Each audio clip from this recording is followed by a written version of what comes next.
प्रथम नमन करू गणनाथा उमा शंकराची या सुथा चरणावरी ठेवून माथा साष्टांगी आता दंडव दुसरी वंदू शारदा जी चतुर्णनाची आत्मजा वाक सिद्धी पाविजे सहजा तिच्या चरण ओजा दंडव आता वंदू देव ब्राह्मण ज्यांचे निपुण्य पाव प्रसन्न होनी श्रोतेज तया माज नमना दंडव आता वंदू साधुज रात्रिंदिवस हरीचे ध्यान विठ्ठल नाम उच्चारण तया माज नमन दंडव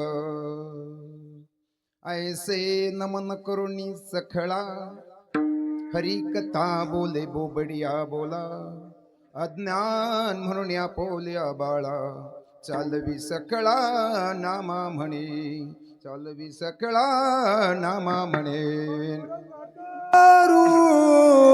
प्रथम नमन पांडुरंगा करो प्रथम नमन पांडुरंगा करो प्रथम नमन पांडुरंगा करो प्रथम नमन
पांडुरंगा करू प्रथम नमन दुसरे चरण संतांचिया त्यांच्या कृपादानी कथेचा विस्तारू बाबाजी सद्गुरु दास तुका जयाचे केलिया स्मरण होय सकळ विद्याचे अधिकरण तेची वंदो श्री चरण श्री गुरूंचे ते नमस्कारुणी आता शरण शरण हनुमंता तुम्हा आलो रामदूता प्रस्तुत कीर्तन रूपी सेवेकरिता निवडलेला अभंग जगद्गुरु तुकोबराय यांचा 4 चरणाचा पहिल्या मंगल चरणामधला अभंग आहे. अभंगामध्ये तुकोबराय काय करतात, वर्णन एकतर संताचं वर्णन करतात आणि पुन्हा विनंती करतात. काय म्हणतात, तुम्ही सनकादिक संत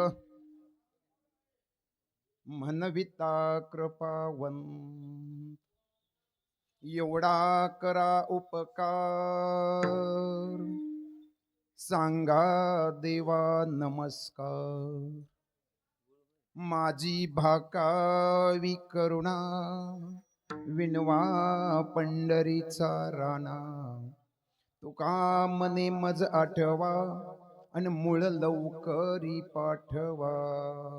तुकोबराय म्हणतात पहिल्या चरणामध्ये काय म्हणतात बघा, वर्णन करतात. तुम्ही म्हणतात तुम्ही सनकादिक संत आणि पुन्हा काय म्हणतात, म्हणविता कृपावंत. आणि दुसऱ्या चरणाला पुन्हा मग विनंती करतात, एवढा करा उपकार सांगा देवा नमस्कार. वारकरी संप्रदायाच्या नियमाप्रमाणे जर बघितलं तर काय असतं, पहिल्या दिवशी नाम सप्ताहामध्ये नामपर अभंग असतो, रूपपर असतो आणि पुन्हा दुसऱ्या दिवशी वर्णनपर संतपर, तिसऱ्या दिवशी पुन्हा ज्ञान भक्ती वैराग्य आणि मागणी आणि काला, असा हा वारकरी संप्रदायाचा नेम. त्या नियमाप्रमाणे आपण जो निवडलेला अभंग आहे संतपर आणि वर्णनपर अभंग. थोडा जर विचार केला तर टाकळी गावामध्ये नवे नवे जुना अनेक वर्षापासून चालत आलेली ही परंपरा आहे. बाबांचा आणि भाऊंच्या सप्त्याची पुण्यतिथी प्रित्यर्थ हा भव्य आणि दिव्य असा अखंड हरिनाम सप्ताह चालू आहे. जर आता आपण विचार केला बाबांची पुण्यतिथी, भगवान बाबांची पुण्यतिथी आणि बाहूंची पुण्यतिथी, या दोन संतांचा संगम आणि पुन्हा काला. नवे नवे भाऊंची आणि बाबांची पुण्यतिथी आज जवळपास 600 ते 700 गावामध्ये चालू आहे. ह्याच ठिकाणी नव्हे तर आकी ह्याच्यामध्ये महाराष्ट्रात आहे, महाराष्ट्राच्या बाहेर आहे.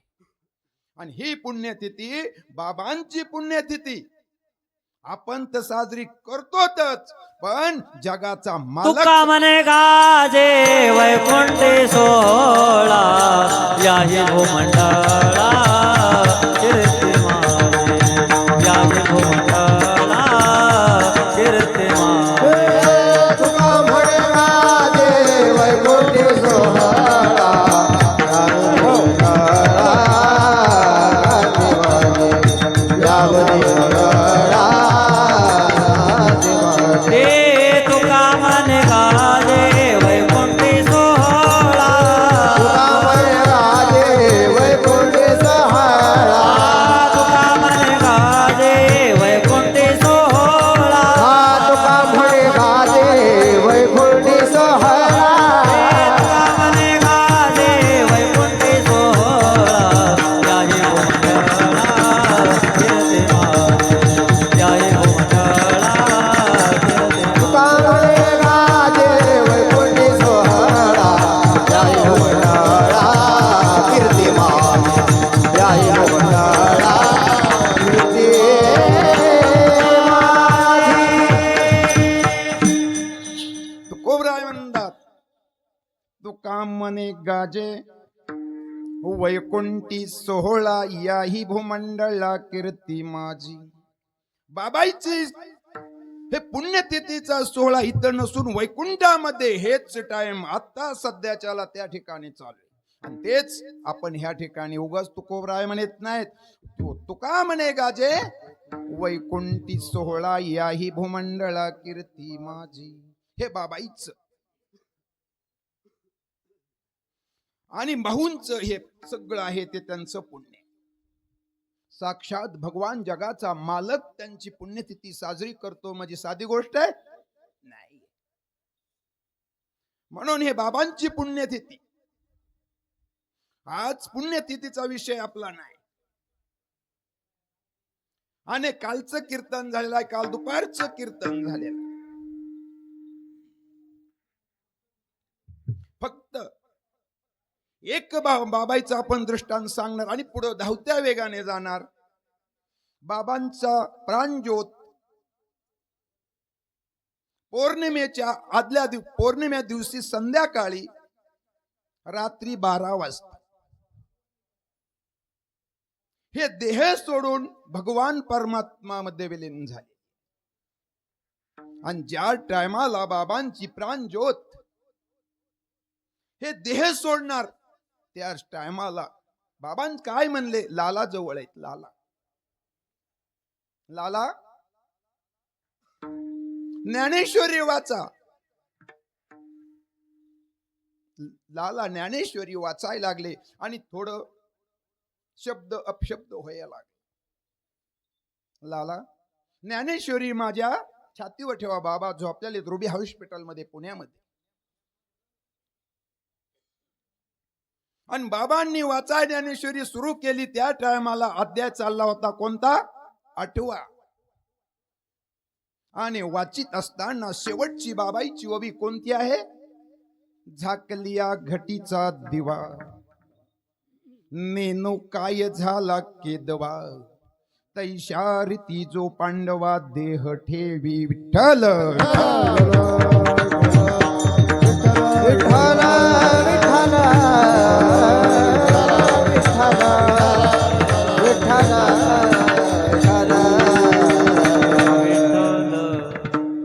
थोर साधू महात्मे काय करतात सांगतात आणि त्यांना कळतंय की आपल्याला हा देह ठेवायचा.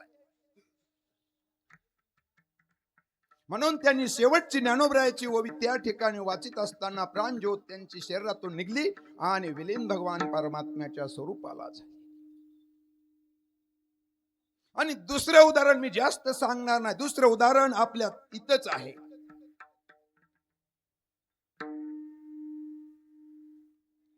बाबा दिंडी घेऊन जात असताना एक पंगत आहे, पंगत वाटामध्ये. आणि दुपारची किंवा सकाळची पंगत आहे, दुपारची. आणि त्या टायमाला जेव्हा बाबा संग माणसं आलेले आहेत आणि ज्यांच्याच इथं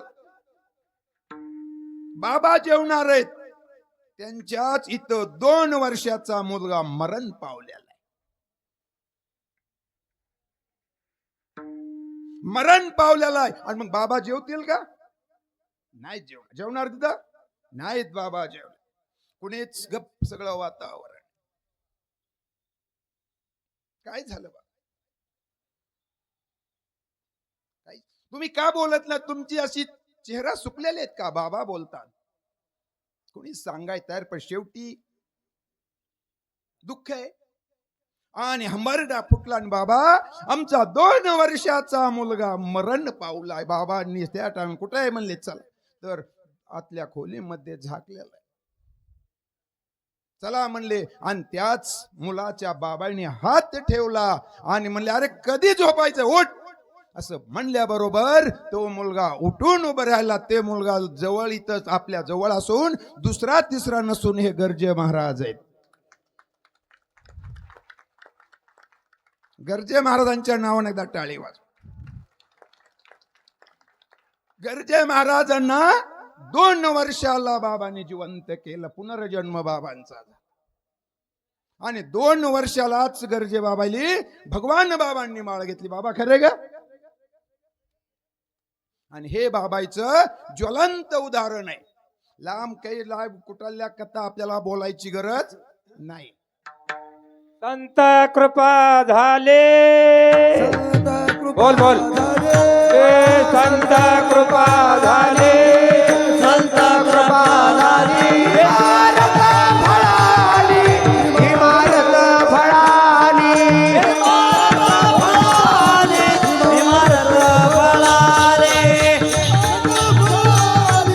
इमारत फळाली संत कृपा झाली इमारत फळा आली. हे बाबाईचं उदाहरण आपल्याला आता बोलायची गरज नाही. अनेक बाबांच्या पुण्यतिथीला बाबाईचं चरित्र सांगितलेलं असून दररोज बाबाईच्या चरित्राचं पारायण चालू आहे. आणि आज आपला विषय तो नसून आज संत अभंग आहे आणि तुकोबाराय वर्णन करतात संतांचं. काय म्हणतात, तुम्ही सनकादिक संत मनविता कृपावंत. बरं संत तरी कोणते आणि विशेष महत्व कोण? तुकोबराय म्हणतात. प्रत्येक अभंग तुकोबरायचा बघा, तुम्ही म्हणून नाव घेतलेलं नाही, नुसतं म्हणतात तुम्ही संत माय बाप कृपावंत. पण ह्या अभंगामध्ये तुकोबराय काय म्हणतात, नाव घेतलं डायरेक्ट, तुम्ही सनकादिक संत मनविता कृपावंत.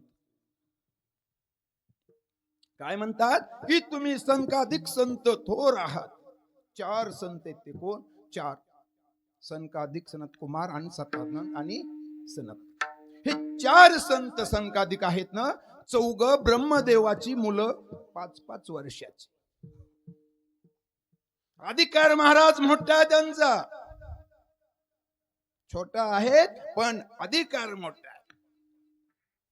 बरं नेमानं देवाच्या दर्शनाला जायचं असेल तर तिथं काही राखण ठेवायला पाहिजेत का माणसं? हा, पण त्या ठिकाणी देवानं सध्या नेम बदलला, राखण ठेवले माणसं. मधी कुणाला सध्या येऊ देऊ नका. आता जर कुणाला नाही म्हणलं होतं, 2 माणसं राखण ठेवले, त्या माणसाचं नाव जय आणि विजय. बरं त्यांना नोकरी काय करायचं, देणं घेणं, कुणी येऊ नाही जाऊ, नाही म्हणजे नाही. पण योगानं ही 4 भावंड, 4 संत कुठे आले? वैकुंठामध्ये देवाच्या दर्शनाला. आता दर्शनाला जायचं असलं ह्यांना अडवाय पाहिजे का नाही? हा, त्यांना सध्या अडवलं कारण त्यांनी धर्म पाळला. ती म्हणले अरे जाऊ द्या, लई वर्षापासून आम्ही देवाच्या दर्शनाला आलो. नाही, विनंती केली लई वेळा, नाही जाऊ देणार नाही. विनंतीनं नाही, कसं अनेक प्रकारे विनंती केली, जाऊ द्या. पण ह्यांनी शेवट काय केलं? आसुरी प्रवृत्तीचा प्रयोग केला. कोणी? जय विजय यांनी. बाजूला ढकललं त्यांना, चला सरका म्हणले, आम्ही तुम्हाला जाऊ देणार नाही. तसं म्हणल्या आता शेवट संत प्रयत्न करून का होईना पण मुखातून शब्द निघला, तुम्ही आसुरी प्रवृत्तीने आम्हाला बाजूला ढकललंय, त्याच बद्दल आम्ही तुम्हाला शाप देऊ. 3 जन्म तुम्ही आसुर व्हाल. विठ्ठल विठ्ठल.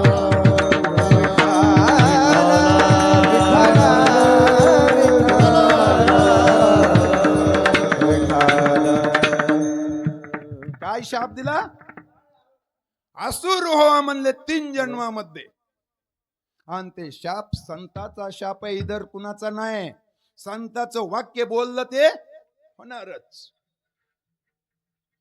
शाप दिला. आता त्यांनी विचार केला, तोपर्यंत तो वार्ता कुठं कळाली? भगवान परमात्म्यापर्यंत. भगवान स्वतः त्या ठिकाणी आले, माझ्या संतांना का अडवू?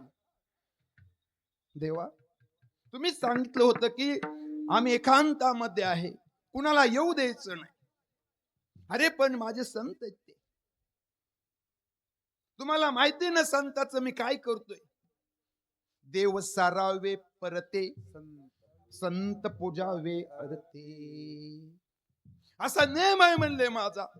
आणि तुम्ही माझ्या संतांना अडवलं नाही. तुमचा नेम पाळला, धर्म पाळला. काय धर्म पाळला? आता तर म्हणले शाप दिला तुम्हाला, निश्चय काही अडचण नाही, तुम्हाला शाप भोगावाच लागणार. देवा कसं हे? नाही म्हणले, माझ्या संतांनी जो शाप दिलाय, संतांचं वाक्य खरं करण्यासाठीच मला अवतार घ्यावा लागतो. बोलिले वाल्मिक आणि वर्तोनी दाबिन नामामणी हो नामामणी वर्तोनी दाबिन नामामणी नामामणी वर्तोनी दाबिन नामामणी नामामणी वर्तोनी दाबिन नामामणी हे बोलिला वाल्मिक कैसेची करीना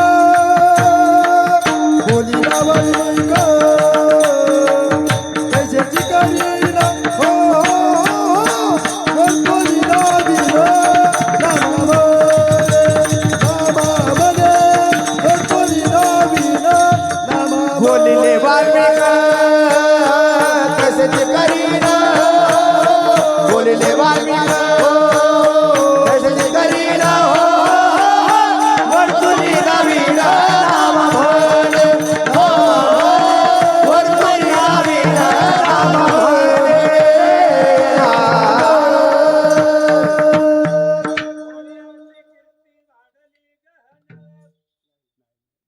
काय म्हणतात? वर्तो निदाविन नामामने. सांगितलं कुणे? संतान देवांना सांगितलं, मी स्वतः काय करील, तुम्ही अवताराचा निश्चय, तुम्हाला राक्षस योनीमध्ये जन्म भेट. राक्षस योनीमध्ये जन्म भेटला. पहिला जन्म त्यांचा कुणाचा झाला? शशुपालाने हिरण्य कश्यपाने हिरण्यक्षे पहिला जन्म झाला. दुसरा जन्म झाला रावण आणि कुंभकर्ण. तिसरा झाला शशुपाल आणि दंतवक्र. आणि त्याच्या बरोबरच संत संघ आहेत. तुकोबराय सध्या त्यांच्या संघ आहेत का नाही?